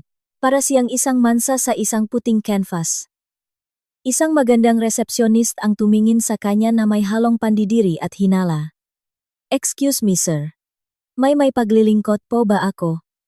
Tanong ng resepsyonist. Ang kanyang boses ay malinaw na hindi magiliw. Ako. Nautal na sabi ni Paolo. Gusto kong makita si Celeste. Si Ma'am Celeste. Tumasang isang kilay ng receptionist. Ang aming presidente po ang tinutukoy ninyo. May appointment po ba kayo? Wala, pero pinapunta niya ako rito. Sabihin mo si Paolo, pasensya na po, sir. Hindi po kayo pwedeng pumasok ng walang appointment. Ang receptionist ay may hawak ng telepono. Malinaw na tatawag ng security. Papasukin siya. Isang matatag na boses ang pumutol sa receptionist. Lumingon. Si Paolo. Naroon si Director Elena Reyes, kasama ang 2 matipunong security guard. Kalmado ang mukha ni Director Reyes. Ngunit ang kanyang mamata ay tumitingin kay Paolo nang may pahamak, kaya ikaw pala si Paolo. Nakilala ni Paolo ang babay ang kaibigan sa prayer group ni Celeste, si Director Elena. Hayaan mo akong itama ka? Mr. Paolo. Malamig na sabi ni Director Reyes. Hindi ako ang kanyang kaibigan sa prayer group. Ako ang kanyang CEO. Ngayon, sumunod ka. Naghihintay sa iyo si Presidente Celeste. Dinala si Paolo sa lobi ng walang pagtutol. Ngayon, lahat ng mata ay nakatuon sa kanya. Isang lalaking gusgusin na may maruming pantulok. Naglalakad kasama ang CEO at mga security guard. Nagsimula ang mga bulungan. Gustong takpan ni Paolo ang kanyang mukha, ngunit wala na siyang natitirang pride. Hindi siya dinala sa pangunahing elevator. Pinatigil siya ni Director Reyes sa VVIP waiting area sa gitna ng lobby. Maghintay ka rito. Bababa si Presidente Celeste. Nanigas si Paolo. Sobrang lakas ng tibok ng kanyang puso na sumasakit na ito. Pakiramdam niya ay isa siyang akusado na naghihintay ng kanyang hatol na kamatayan. Bawat segundo ay parang isang oras. Biglang narinig ang isang mahinang tunog ng pribadong elevator sa dulo ng lobby. Agad na huminto ang lahat ng aktibidad sa lobby. Ang mga empleyado na kanina lang ay abala. Ang receptionist, kahit ang mga security guard sa pangunahing pinto, ay huminto sa kanilang ginagawa. Tumayo sila ng tuwid, nakatingin sa elevator, ang ilan ay bahagyang yumuko. Bumukas ang mga pinto ng VVIP elevator. Dalawang personal na bodyguard na nakaitim na suit ang unang lumabas at matatak na tumayo sa makabilang gilid ng pinto. At pagkatapos ay lumabas si Celeste. Napasinghap si Paolo. Maaring namatay na siya sa kinatatayuan niya. Ang babaeng ito ay si Celeste, ngunit hindi ang Celeste na kilala niya. Ang babaeng naglalakad patungo sa kanya ay isang reyna. Nakasuot siya ng isang dekalidad na sapphire blue na business suit na perpektong bumagay sa kanyang katawan. Isang silk scarf na kaparehong kulay ang nakabalot sa kanyang matalas na mukha sa isang elegante at modernong estilo. Ang kanyang mukha, na dati mukhang maputla, ay sariwa na ngayon, pinalamutian ng isang manipis ngunit high-end na makeup na nagbibigay diin sa kanyang matalas na mga mata. Naglakad siya ng may kumpiyansa. Ang kanyang ma-high heels ay tahimik ngunit matatak na tumutunog sa marmol na sahig. Isang aura ng kapangyarihan at yaman ang nanggagaling sa bawat kilos niya. Ang maempleyadong nilalampasan niya ay bumabati sa kanya ng may paggalang. Magandang hapon, Presidente. Nanginginig si Paolo. Presidente. Agad na lumapit si Director Reyes kay Celeste at bahagyang yumuko. Presidente. Naghihintay na po siya. Tumango si Celeste. Ang kanyang tingin ay hindi kailanman inalis kay Paolo. Dahan-dahan siyang naglakad. Bawat hakbang niya ay tila yumuyurak sa mga natitirang pride ni Paolo. Huminto siya eksaktong 1 metro mula sa lalaking ngayon ay nanginginig. Sinuri ni Celeste si Paolo mula ulo hanggang paa. Mula sa kanyang magulong buhok hanggang sa kanyang pantulok at mga sinelas pambahay na suot niya. Ang tingin ay malamig, mapanuri, at walang awa. Celeste. Halos hindi makapagsalita si Paolo. Oh. Paolo. Ako nga. Sabi ni Celeste. Ang kanyang boses ay kalmado at malinaw, at umalingaw-ngaw sa tahimik na lobby. Ang sakitin at walang kuwentang babae na iniwan mo 3 araw na ang nakalipas. Hindi na nakayanan ni Paolo. Nawala ang lahat ng kanyang lakas, nanlambot ang kanyang matuhot, hindi mapihilan. Bumaksak siya sa malamak na marmol na sahig. Lumuhod siya sa paanan ni Celeste at humagulgol. Celeste. Patawarin mo ako. Pakiusap, Celeste, nakamali ako. Nabulag ako. Nakasala ako sa iyo. Sinubukan ni Paolo na hawakan ang laylayan ng damit ni Celeste, nagunit sobrang nangingini ang kanyang makamay. Lahat sa lobby ay natulala. Ang eksena ay sobrang nakakagulat. Isang lalaking humahagulgol sa paanan ng kanilang presidente. Ang 2 bodyguard ni Celeste ay humakbang para ilayo si Paolo, ngunit itinaas ni Celeste ang isang kamay. Tahimik na sinasabi sa kanila na huminto. Gusto niyang maramdaman ni Paolo ang kahihiyang ito ng buo. Patawarin mo ako, Celeste. Ibalik mo sa akin ang bahay natin. Pakiusap, hihiwalayan ko si Katrina.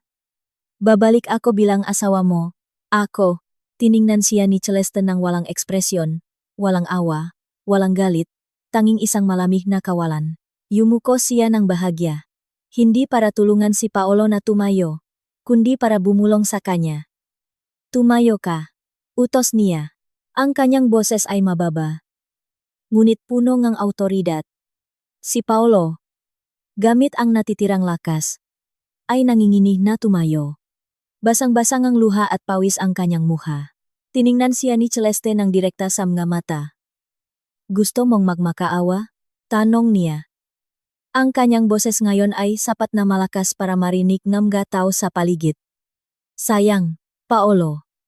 Ang kumpanya kung ito ay hindi kumukuha ng mga pulubi. Pagkasabi niyon, kumuha si Celesteng isang silk na panyo mula sa kanyang bag. Nakaroon ng sandaling pag-asa si Paolo na pupunasan ni Celeste ang kanyang ngaluha.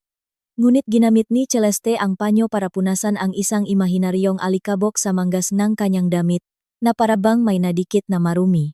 Ang kumpanya ko, malinaw na sabi ni Celeste, ay hindi kumukuha ng mga pulubi. Pagkatapos sabihin ang pangungusap na iyon, elegante siyang tumalikot. Naglakad siya pabalik sa VVIP elevator. Director Reyes, asikasuhin mo siya, sabi niya nang hindi lumilingon. Bigyan mo siya ng huling leksyon. Naintindihan ko, Presidente. Sumara ang mga pinto ng elevator. Naglaho si Celeste sa kanyang paningin. Nanatiling nakatayo si Paolo. Wasak, ang pampublikong kahihiyan na katatanggap lang niya mula sa babaeng itinuring niyang basura ay 1,000 beses na mas masakit kaysa sa pagkawalan ng kanyang bahay at sasakyan. Lumapit sa kanya si Director Reyes. Halika, Mr. Paolo. Tapusin na natin ito. Mayroong isang bagay na gustong ipakita sa iyo ni Presidente Celeste. Ano pa? Ano pa ang kukunin ninyo sa akin? Desperadong sigaw ni Paolo. Hindi kukunin, sabi ni Director Reyes, kundi ipaintindi sa iyo kung gaano ka naging hangal sa lahat ng panahong ito. Kinalatkat si Paolo ng 2 security guard. Sa pagkakataong ito ay sa isang marangyang meeting room sa mezzanine. Itinapon si Paolo sa isang silya sa loob ng malamig na meeting room. Ang malaking bintanang salamin ng silid ay nakaharap sa lobby, na nagpapahintulot sa kanya na makita ang lobby at makita mula rito. Sa harap niya, tahimik na umupo si Director Reyes. Kasama ang 2 lalaking naka-impeccable na suit na sigurado si Paolo ay maabogado. Tanging ang pagyuko at pagtingin sa marmol na sahig ang nagawa ni Paolo. Talo na siya. Wala na siyang kahit ano. Mr. Paolo. Nagsimula si Director Reyes. Ang kanyang boses ay kalmado. Tulad NG, isang guro, na magbibigay NG, leksyon sa isang hanggal na estudyante. Nalilito ka pa rin kung paano ang asawang itinuring mong inutil, mahirap, at sakitin. Si Mrs. Celeste ay maaring maging may-ari ngang lahat ng ito. Hindi umimik si Paolo. Wala siyang lakas para sumagot. Pinindot ni Director Reyes ang isang button sa mesa. Isang malaking projector screen ang bumaba mula sa kisame, at bahagyang dumilim ang mga ilaw sa silid. Umilaw ang screen. Nagpapakita ng isang malaking pamagat. Corporate and Financial Report of Celeste Holdings. CH. Simulan na natin ang leksyon. Mr. Paolo, balikan natin ang 5 taon na nakalipas, sabi ni Director Reyes. Nagsimulang lumitaw ang mga graph, income statements, financial balances, mga bilyon-bilyong numero na sumasakit sa mga mata ni Paolo. 5 taon na ang nakalipas. Katatanggal mo lang sa iyong unang trabaho. Depressed ka, galit, at sinisisi ang buong mundo.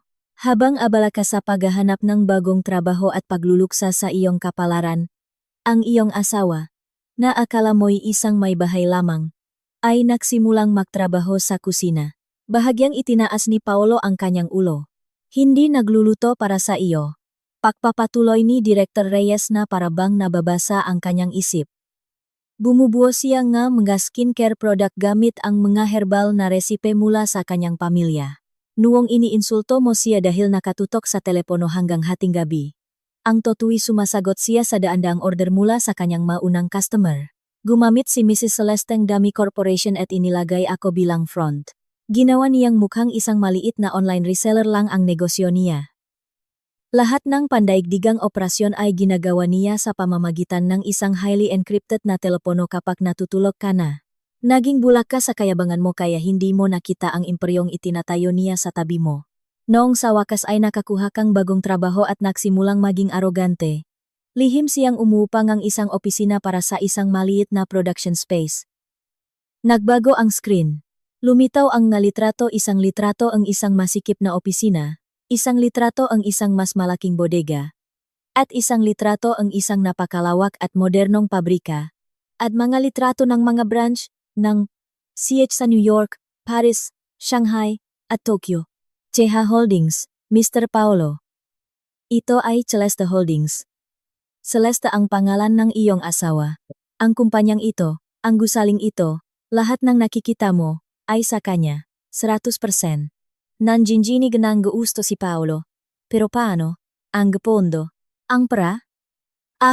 Ang pra? Mapanuyang ngumiti si Director Reyes. Lagi mo siyang minamalit dahil hindi siya humihingi ng malaki. Hindi ba? Ipinakmamalaki mo na nabibigyan mo siyang buwan ng allowance na 15,000 pesos para sa mga gastusin na madalas mong binabawasan kapag nagagalit ka. Tinawag mo siyang mahirap. Muling pinindot ni Director Reyes ang isang button. Nagbago ang screen. Isang malaking numero ang malinaw na lumitaw.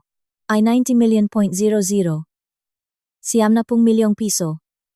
Binigyang diin ni Director Reyes ang bawat salita. Ito ang personal na buwanang net income ni Mrs. Celeste na pumapasok sa isang account sa sarili niyang pangalan na wala kang kamalay-malay. Isang kita na mas malaki pa kaysa sa sahot ng CEO ng iyong kumpanya ang babaeng ininsulto mo at pinalayas dahil sa pagiging mahirap. Nasusuka si Paolo. Tila umikot ang mundo. 90 milyong piso kada buwan. At ang utang mo, pagpapatuloy ni Director Reyes. Ang 150 milyong pisong loan na ginamit mo para bilhin ang bahay at luxury car na iyon. Sobrang yabang mo noong inaprubahan itong bangko, hindi ba? Isang taon na ang nakalipas, nung muntik ka nang magdeklarang bankruptcy dahil sa maling pamamahala sa iyong mga side business, naging delinquent ang iyong loan.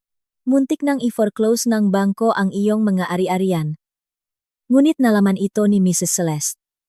Sa pamamagitan ko, binilingang Cheha Holdings ang buong utang mo mula sa bangko. Binayaran namin ito ng buo. Nanlaki ang mamata ni Paolo. Kaya ang bahay na iyon, ang bahay at sasakyang iyon, ay pag-ari na ngang Cheha Holdings isang taon pa lang ang nakalipas, Mr. Paolo. Iniligtas ni Mrs. Celeste ang iyong mukha, pinayagan kang manirahan pa rin doon, pinayagan kang ipagpatuloy ang pagyayabang sa iyong di umano'y tagumpay. Sinusubukan pa rin niyang igalang kabilang kanyang asawa, umasa siyang makbabaho ka. Muling bumuhos ang mga luha ni Paolo, hindi luha ng pagsisisi, kundi luha para sa kanyang walang katapusang katangahan.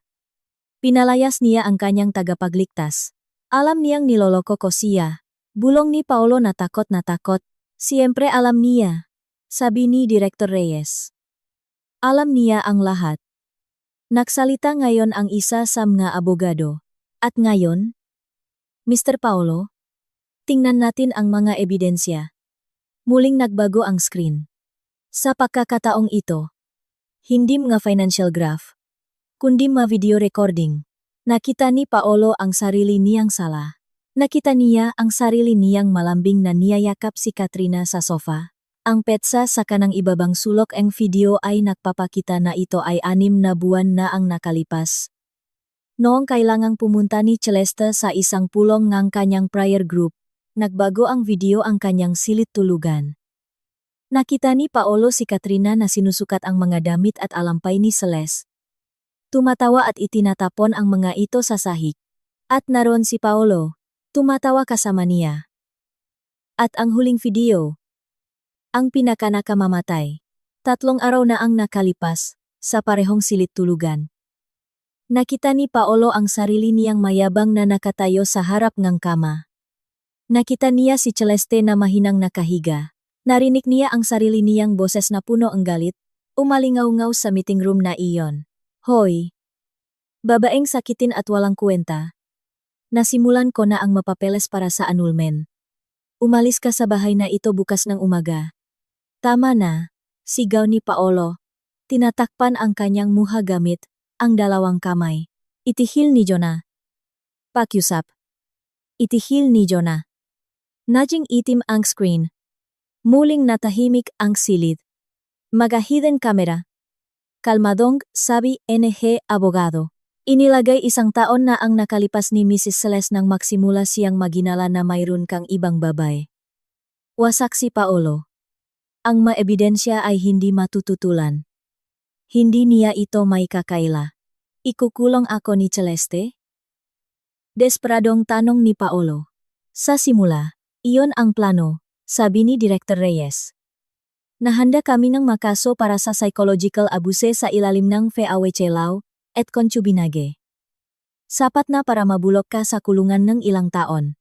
Nanginginig sa takot si Paolo.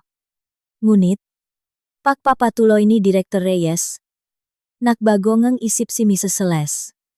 Masyadong komportable ang kulungan para sa iyo. Gusto niyang maramdaman mo ang isang bagay na mas malala pa sa kulungan. Isang buhay ngang kahihiyan. Inilagay ni Director Reyes ang isang manipis na folder sa harap ni Paolo. Ito ang opisyal na annulment petition ni Mrs. Celeste. Dito rin, mayroong isang claim para sa moral damages. Binuksan niya ito gamit ang nanginginig na mga kamay. Hindi humihingi si Mrs. Celesteng hatian sa ari-arian. Ayaw niyang kunin ang iyong maruming pera. Binawi lang niya ang bahay at sasakyan na sa kanya naman talaga. Ngunit kailangan mo pa ring bayaran ang iyong maginawa. Nanlaki ang mga mata ni Paolo sa takot nang makita ang halaga sa claim. 20 milyong piso? 20 milyong piso? Sigaw niya. Wala akong pera. Kinuha niyo na ang lahat. Siyempre wala. Malamig na ngumiti si Director Reyes. Ngunit mayroon ka pa ring trabaho. Hindi ba? Muntik ko nang makalimutan. Lumapad ang ngiti ni Director Reyes. Breaking news, Mr. Paolo. 1 oras na ang nakalipas.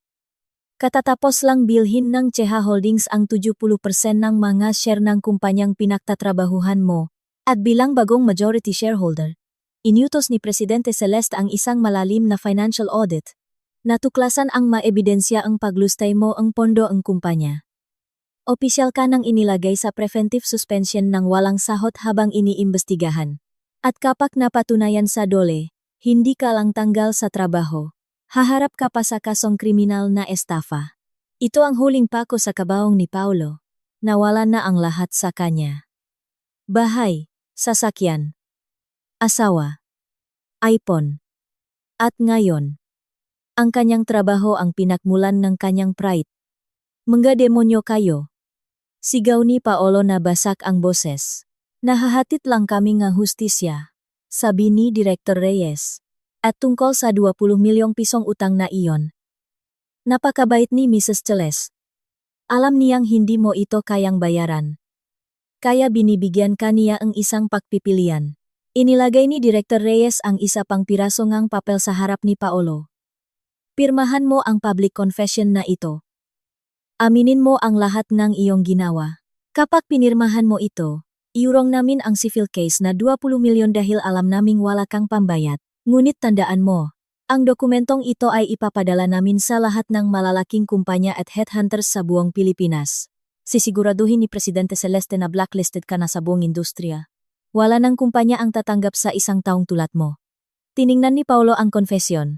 Ito ang huling natitira sa kanyang pride. Para saan niyo kailangan ito? Isang garantiya lamang, sabi ang abogado, para hindi ka makalat ang mga pekeng kuwento. Wala nang pagpipilian si Paolo. Tanggal sa trabaho, bangkarote, at walang tirahan. Gamit ang nanginginig na mga kamay, kinuha niya ang ballpen na inaalok sa kanya. Pinirmahan niya ang dokumento na nakukumpisal sa kanyang makasalanan. Tapos na, sabi ni Director Reyes mabilis na kinukuha ang mga papel. Sa sandaling iyon, bumukas ang pinto ng meeting room. Muling pumasok si Celeste. Tumayo siya sa harap ni Paolo, na ngayon ay baksak na, nakayuko. Hiniwalayan mo ako, Paolo? Mahinang tanong ni Celeste. Inihagis mo ang ma-annulment papers na iyon sa mukha ko noong may sakit ako? Inilabas ni Celeste ang parehong folder na inihagis ni Paolo sa kanyang kama. Itinago ito ni Director Reyes. Sa harapan ng mata ni Paolo, dahan-dahang pinunit ni Celeste ang annulment petition na isinampa ni Paolo. Ang napirasong punit na papel ay nahulog sa kandungan ni Paolo. Ako ang humihiwalay sa iyo. Malamig na sabi ni Celeste. At sisiguraduhin kong hindi ka makakakuha ni isang kusing. Tiningnan niya si Paolo sa huling pagkakataon. Ngayon, lumabas ka na sa gusali ko. Ang dalawang security guard na kasama ni Director Reyes ay agad na pumasok. Ilabas niyo ang basurang ito, utos ni Director Reyes. Hindi nanlaban si Paolo. Manhit na siya. Mahigpit na hinawakan ang kanyang mga braso at kinalatkat siya palabas sa mataong lobby. Bumukas ang mga automatikong pintong salamin. At sa ikalawang pagkakataon sa araw na iyon, itinapon si Paolo sa mainit na aspalto. Sumaraang na pinto ang Cheha Building sa likuran niya. Hinihiwalay siya mula sa marangyang mundo na pag-ari pala ni Celeste. Nahulog siya walang pera, walang trabaho, walang bahay. Ang kanyang pagbagsak ay tunay ng kumpleto. Umubos siya. Pumasok sa kanyang lalamunan ang alikabok ng kalye. Basang-basang luha, pawis. At ngayon, dumi ang kanyang muha. Sa isang sandali, hindi siya gumalaw. Paralisado ang kanyang katawan.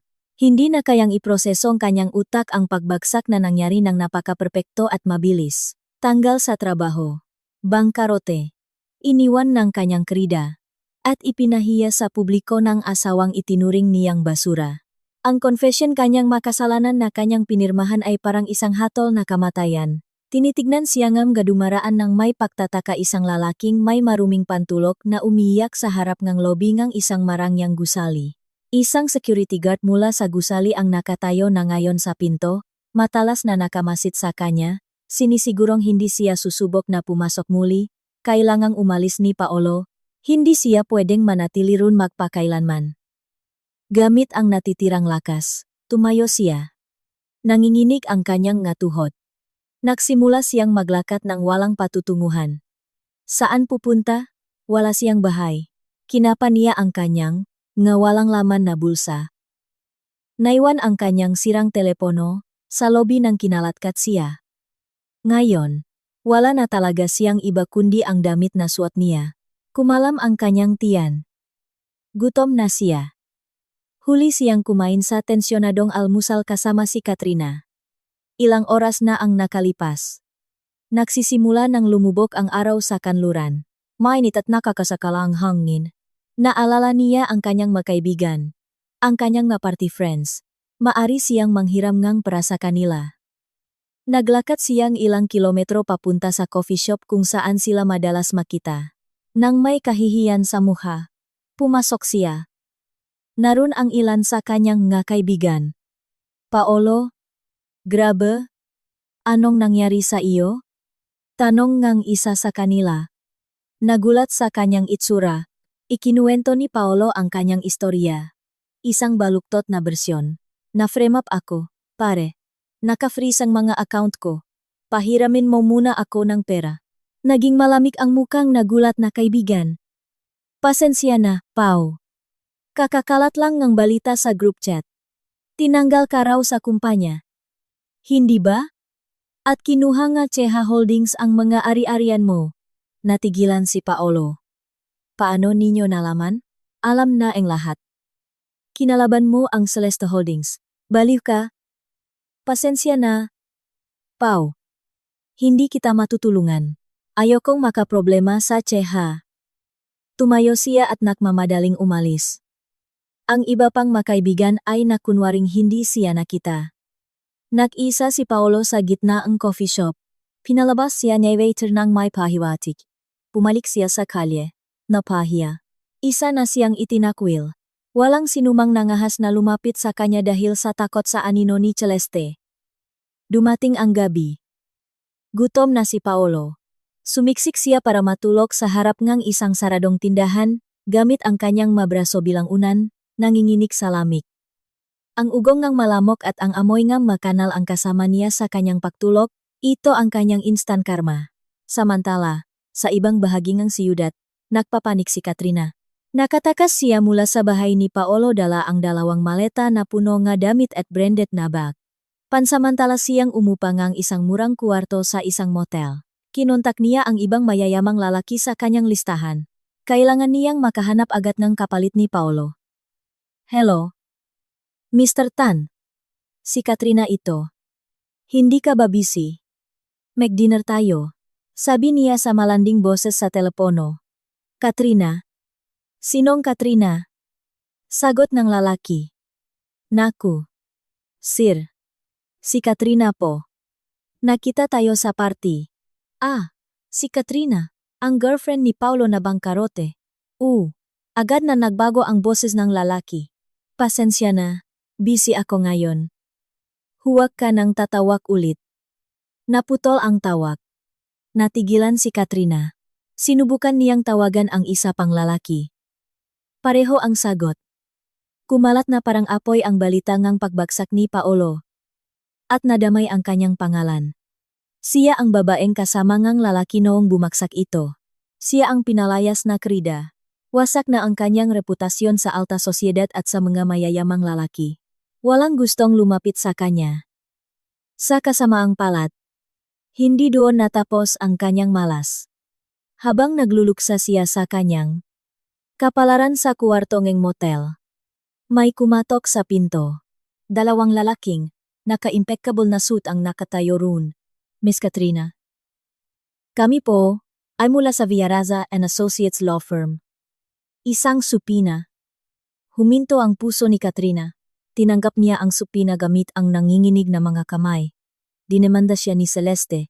Ang mga kaso ay alienation of affection, defamation, at destruction of private property. Humihingi si Celesteng danyos na 10 milyong piso. 10 milyong piso. Sigah niya. Wala siyang ganoong pera. Lahat ng kanyang mabag at damit ay bigay ni Paolo. Ang mga sumunod na araw ay isang bangungot para sa dalawang kontrabida. Naubusan ang pera si Katrina. Hindi niya kayang kumuha ang abogado.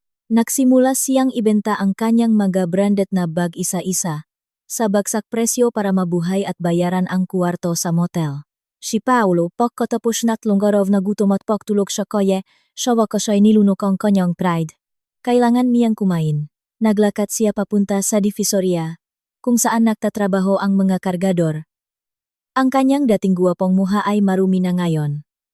Tumubo na ang isang magulo at hindi inaalaga ang balbas. Boss, kailangan niyo pong tulong? Tanong niya sa foreman ng makargador. Tiningnan siya ng foreman mula ulo hanggang paa. Muha kang malinis.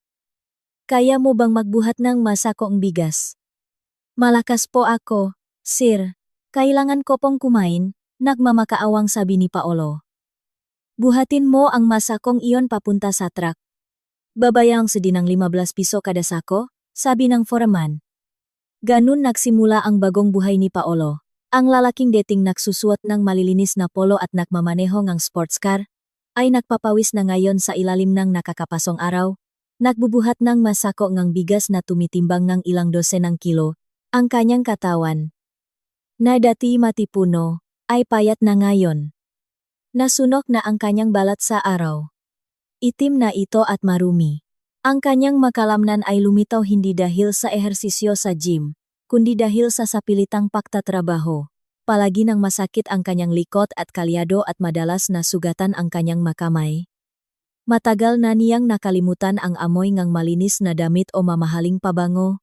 Ang alam lang niya ay ang amoy ng pawis, ng basura sa palengke, at ng murang sigarilyo. Ano ang nangyari kay Katrina? Wala nang pakialam si Paolo. Ang huling balita na narinig niya mula sa kanyang mga kapwa kargador ay si Katrina, matapos matalo ng husto sa kaso labang kay Celeste, ay nabaon sa utang. Para mabuhay, naging waitress siya sa isang beer house sa isang eskinita.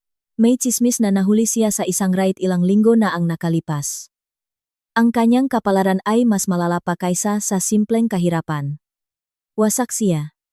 Walang naramdamang awa si Paolo. Walang naramdaman, patay na ang kanyang puso. Nagtatrabaho siya na parang isang makina. Magbuhat ng sako. Sumahot. Bumiling kanin. At matulog. Iyon lang ang tanging cycle ng kanyang buhay. Noong hapong iyon.